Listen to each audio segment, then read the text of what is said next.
Yeah. Good evening, good evening. All of that, man. We're doing all that, actually. In a really good place, actually. Had a good practice, really good conversations, direction wise, a lot of good stuff. The spirit of these guys is tremendous. It keeps rising to the top, which is a really good thing. And understanding like this is the NBA. It's tough. You're gonna face this. Like this is actually more about the opportunity than it is about oh, woe is me, man. This is a tough stretch.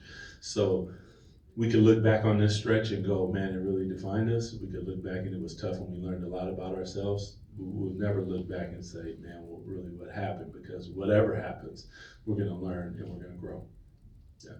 Doug, Jalen Wells obviously having an incredible season as a Yeah. rookie for Memphis. I was curious, just your tie to the community here obviously comes from here. How much did you know about him beforehand? I actually played with him at Country Day with my son. I go there on the weekends and play with Dave Ankrum.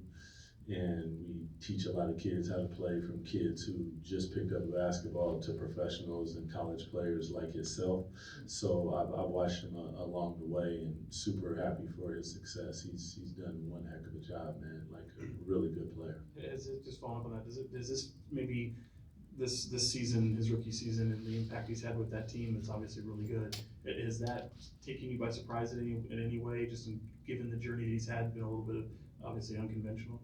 No, one thing about our league, like if you got game, you're gonna find your way. You know, and you also have to have the confidence. You got to get the breaks. There's a lot of things that go with it, but he's a young player that works hard. He believes in himself. He got an opportunity, and he's taken full advantage of it. And he plays on both ends of the floor. And when you do that, you give yourself multiple opportunities to get on the floor, not just on one end of the floor. Yeah. Hey Doug, you have any update on Trey and his status for tonight? Not as of yet.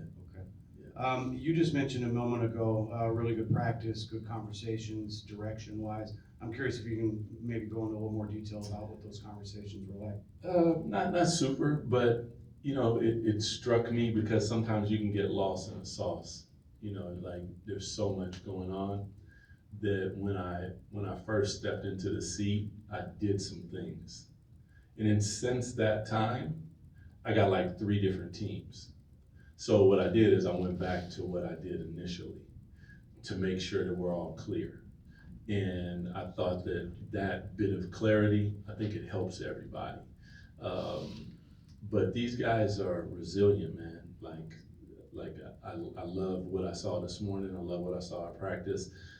There's a spirit about them that I truly enjoy. You know, these last few games, it started probably with the Clippers, really tough, emotional. After that, there's been a few games that weren't us. Like, that's not us. And that happens sometimes. And you have to look in the mirror and you have to, and that's my job. And that's what I tried to do in practice. And I think that they were very receptive. Doug, you talk a lot about defending home court. Obviously, you have a great opportunity here over the next couple of weeks to do that. I know you're focused one game at a time, but can you just kind of look big picture over the next 7 in the homestand? Mm-hmm. No, we'll not do that. It's about process over outcome. Really, it is. And I talk about the last 4 games, like that's not us. That's not our process. Like if we go out and we play extremely hard and we hit people and we get after people and they feel us continuously for 48 minutes and we lose, respect that, shake your hand.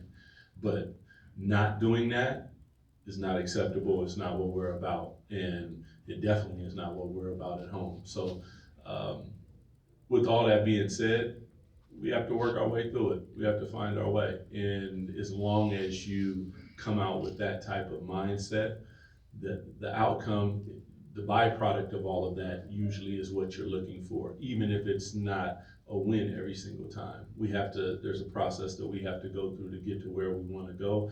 We made some strides, we regressed a little bit. Now we need to make some more strides. You mentioned just a second ago, you've basically kind of had 3 teams since you took over. I think it might have been 4. You know, work with me. Yeah, just along those lines. I feel like you've kept a pretty even keeled tone in the ups and downs since you've taken over. I think the community's really supported you as a head coach as well. What does that mean to you from the community, and just like, do you have any takeaways so far in this role and things that maybe have surprised you? No, like I'm not on social media and all that, so I don't really look at that, but, there's a lot of love here. And this is a really, really special place, and when we turn it to where it's gonna go, I think everyone will recognize that. I've experienced that before. For you, those of you that were here, you experienced it too. It's something special to behold. I appreciate all the love and the support, because I think that most people understand who I am and what this team and the community means to me. But, you know, with that being said, we're in a business. You understand all of that, and you come here and you get at it. We have an incredible opportunity here to make a lot of people super proud, and in a city like stand up like I've seen it happen before. And to me, that's like, it's worth it. Doug, a lot, of course, is being made of the names of opponents that are coming through over this homestand, but you just talked about the recent emotional losses, or the emotional element to those losses. Is there something to coming home and having this homestand being the perfect time to help kind of give the support to the team that might need it during the emotional ups and downs? It's a good question. It's a fair question. I think that the universe gives you what you need, not what you want.